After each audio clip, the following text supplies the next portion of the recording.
Good day, ladies and gentlemen. Hope you're doing good today. I am Gorilla, your host and virtual pilot for today's video. Although there won't be any flying today. It is a unscripted video, not rehearsed, so I'll try to make it as quick as possible. So as promised, I was going to show you the entire flight plan for the world tour. We are still in Georgetown, exec. Obviously, I will have to upload the leg 7 before uploading this one. So probably both videos are going to come up pretty close together. So at the time of recording this one, it is Wednesday, July 1st already. And I don't know where you live, but here in Canada, Quebec, we're having a heat wave, not as bad as in Europe, but it's pretty hot here. And I'm having a midweek day off because I'm working this coming weekend. So I decided to record this, and I'm going to try to record leg 8 also today. So, as promised, welcome to the visualization, if I can say. I'll show you the entire flight plan of what we're going to be doing for this world tour. But before I go any further, there's one thing I want to address. So I didn't create this channel even when I was streaming full-time. Well, not full-time, but like every week. And I stopped about 7 years ago. I wasn't doing this to collect statistics or asking the community to pay for my mortgage. You know, it would have been great if I could have done this full-time, but make a long story short, I'm doing this just because I love flying. I used to be passionate. Hopefully the passion is going to come back. And it's coming back slowly, especially with this Bell 407 there. And VFR flying low and slow, enjoying this. It's coming back. So why am I saying this? Now I know well that I'm nobody. You know, I'm nobody to you, nobody to the online community, and flight simming is a niche market. It's a very small market. So I'm always amazed that people will actually stop listening to a voice over the web. That is just sharing a few things with them. So number one, I want to say thank you for those who actually went bananas. What do I mean by that? Well, at the time recording this, you are 20 people who actually went bananas and subscribed to the channel. So I'm not doing it for that, but it's always appreciated. I won't lie, you know. It'd be lying to you. I would be lying to you if, you know, it's. But again, it always amazes me. So 20 people, 20 of you went bananas and subscribed. So thank you very much. We might see some traffic at some point. But also I want to address the ones who didn't win bananas, you know, and that did not subscribe, and it's okay. You don't have to go bananas. That's what I'm saying. You know, if you just want to watch. And the thing is, there's a lot more watching. I see you. That's what I want to say. I see you, and I want to take the time to thank you because hey, look at that. I think it's a PC-12 taking off. Live traffic, folks. I see you. Even though you haven't gone bananas, you don't have to go banana and subscribe, like I said. But thank you. I do see you. So if you watch for a minute or 5 or the entire thing, it's highly appreciated. And I wanted to take the time to acknowledge that because it always amazes me that I'm nobody, you know. And this channel is your channel before it's mine. So thank you very much. Appreciate that. And yeah, let's leave it to that. I'm not gonna go too many details, but I'm very touched, honestly. So we are Georgetown exec. No, this is not our aircraft, although I wouldn't mind. PC-12, man, what a machine. No, I just came down from you know, the office here. It used to be the tower, but now it's this one. But remember, well, you're gonna have to watch like 7. But when we landed, there was a confusion with the ATC. At first, I think I heard runway 1. Then I thought you meant 36 because there was no runway 1 here. And then he cleared me to land runway 11. So what? Anyway, so went upstairs to the admin's office, clear that up. No fines, no problem. Everything's good. Just a little misunderstanding. And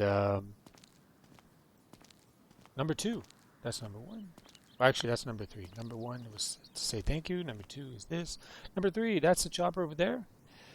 And we've got some, actually, the JRX mechanic paid us a visit. This is version 1.41.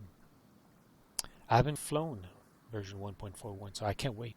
After recording this, I think I'm gonna do a little spin, maybe a few patterns, see how it behaves. Apparently, like, it's much more docile, and a lot of tweaks that was done. So I can't wait to try it and test it.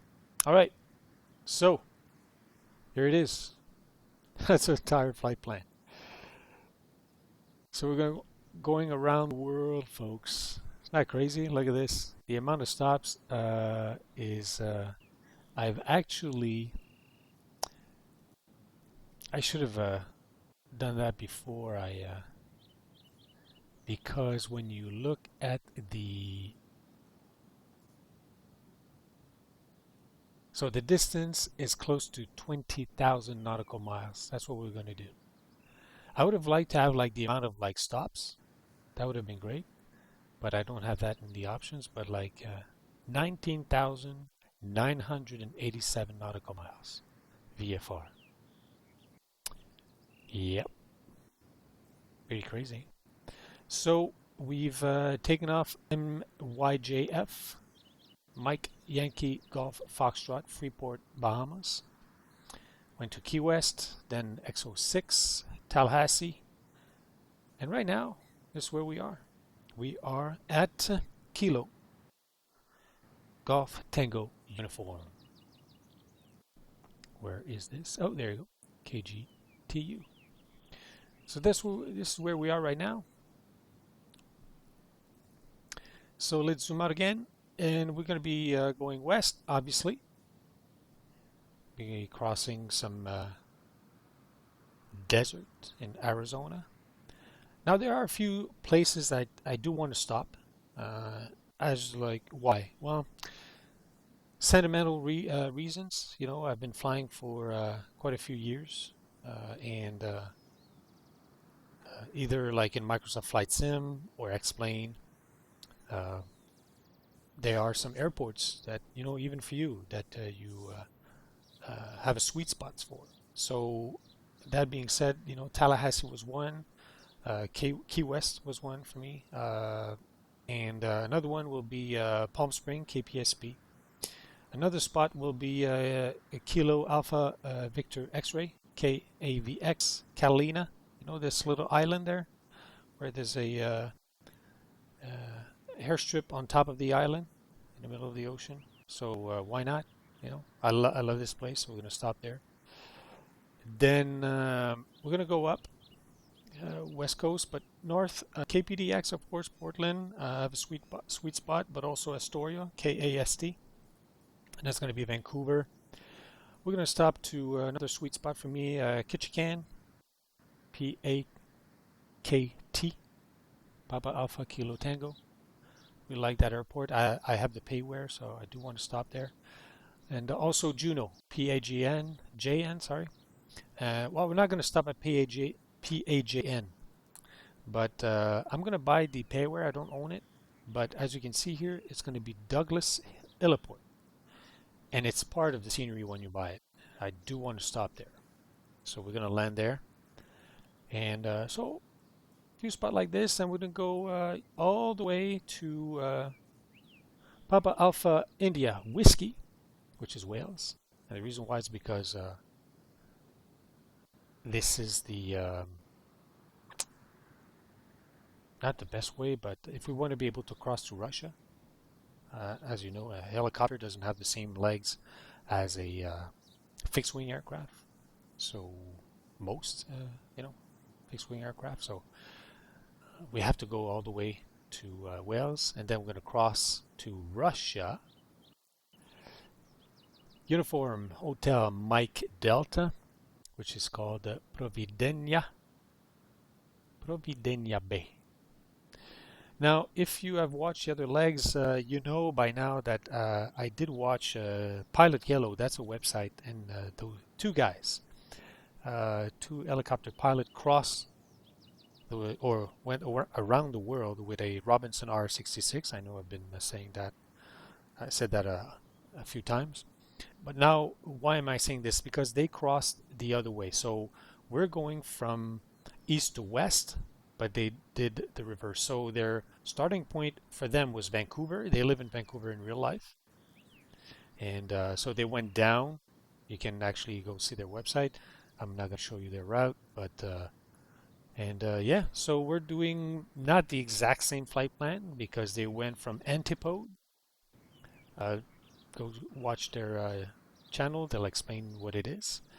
But in a nutshell, it's like they went all the way to the equator because they wanted to They wanted to beat the world record, or make a world record. So we're going to be flying from east to west.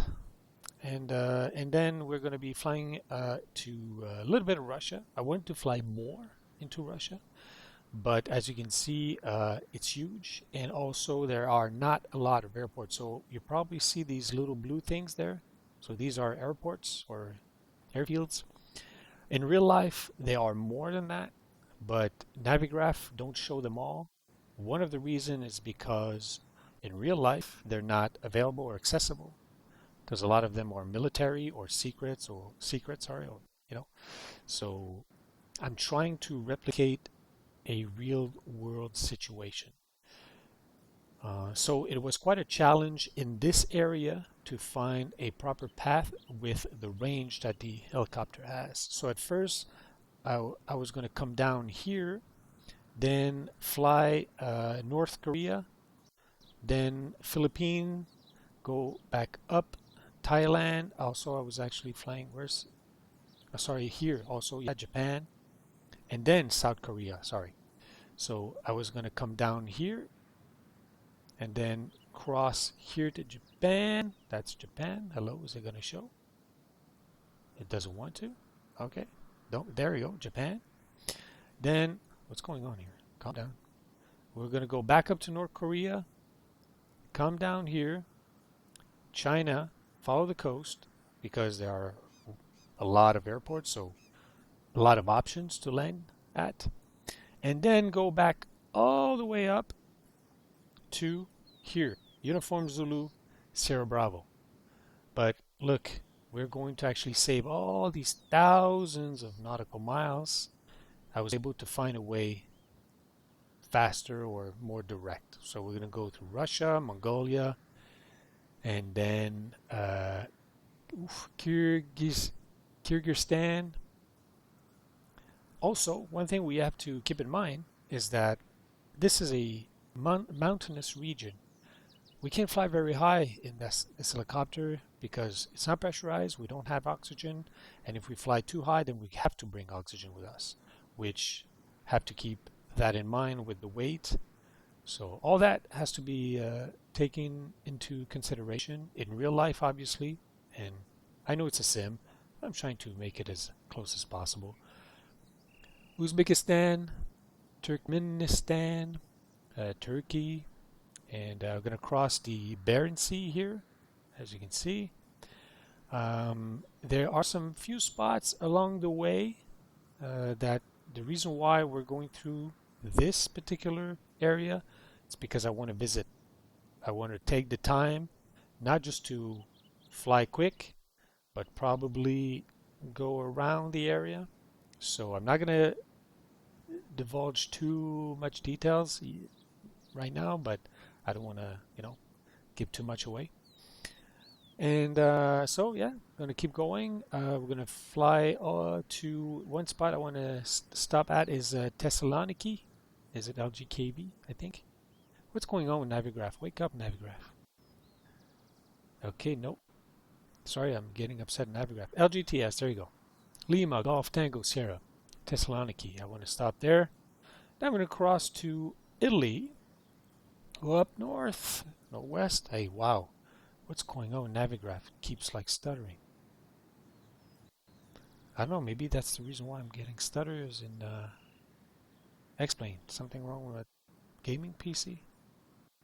Not the point. Let's keep going. So we're going to go then, of course, we're going to fly towards or through Côte d'Azur. No, this is Monaco here. Côte d'Azur, we're going to go up. Côte d'Azur. And go through France. And then Calais here. Lima, Foxtrot, Alpha, Charlie. Cross to England. Go all the way up to Scotland. Then the furthest point north. The reason why is because we want to have enough range to get to Faroe Island. This is a ocean crossing, 201 nautical miles. Then a bigger one to Iceland. And then, wow, that stutter. This is really annoying. Okay, and this is where it's going to be tricky. Why do I mention that? It's because as you can see, as you can read, refuel 1, refuel 2. What does this mean?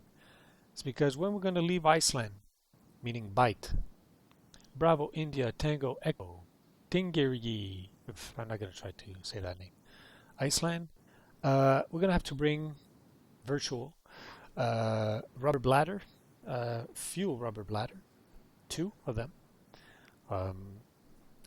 to be able to actually make it to Greenland, which is Bravo, Golf, Kilo, Kilo. We can't go direct, and I'll show you. So there's a little measuring tool here.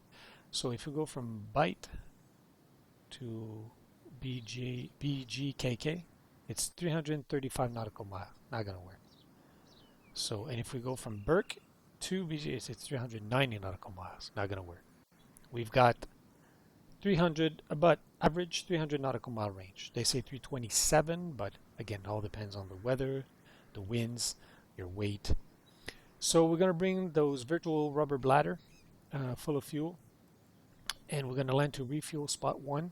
That's a little island. Hopefully we will be able to land there, or we can find a place on the coast, and we're going to refuel manually refuel. Now you're going to say, come on, Gorilla, that's impossible.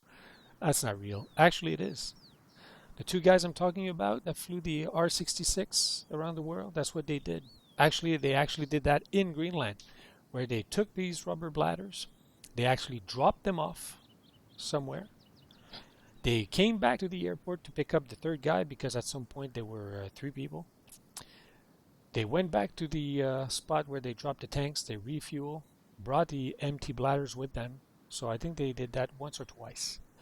So it is actually like in real life. So from BGKK, we're going to do the same thing.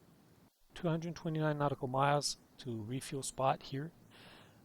Manual refuel, then we're going to be going to BGBW or a BGQO.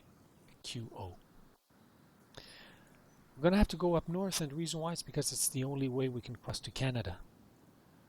Because otherwise it is too long. The distance is too great. So as you can see here, 442 nautical miles, too much. So this is the beauty and the challenge, but also it makes it fun because you can't go direct, straight, or you have to figure out a way with the range of the helicopter, which is like, yeah, it was like a head scratcher. Took like a few hours to do this flight plan, but man, it was fun. Then we're going to come down south, of course, Newfoundland, Quebec. This is the province I live in. And then we're going to go across back in the United States, East Coast, and back to MYGF, Freeport. Hopefully, this trip's not going to take 2 years to do. We're only at leg 7. Hopefully, I'm going to record leg 8 today. But there you have it, folks. This is what it looks like. And the crazy thing is, more than one actually people achieve that in real life. And the latest one that I know of was these two guys, Misha and I forgot the other name. I'm sorry, Ruben. Misha and Ruben from Vancouver, who actually went around the world in a Robinson R66. Pretty crazy. And they set 2 world records, if I'm not mistaken. So they did it in 97 days. Go watch their channel. It's worth it. Pilot Yellow. So that's it. That's all I have for you folks today. And hope you enjoy this one. Hope it's not going to be too long. How long? What? 20 minutes of talking? Apologize, folks. I thought this is going to be done in less than 10 minutes. Can't believe I'm talking that much. So I'm going to go for a spin in version 1.41 of the JRX Bell 407. And stay tuned for leg number 8. Until next time, you guys take care of yourselves, all right? You know why? Because you deserve it. And if you need a second reason, because you're one of the most important person on this planet. Never ever underestimate that a better you would make a better us, and in return we can make a better world. I know it's only flight simming, but in real life, I think we need that. Love you guys, and thank you for all of you who went bananas and who subscribed, and all of you also. I see you. Yeah, you. I'm talking to you, who just took the time to watch, even though you didn't go bananas. Appreciate that. Alright guys, Gorilla here signing off. Take care. Ciao.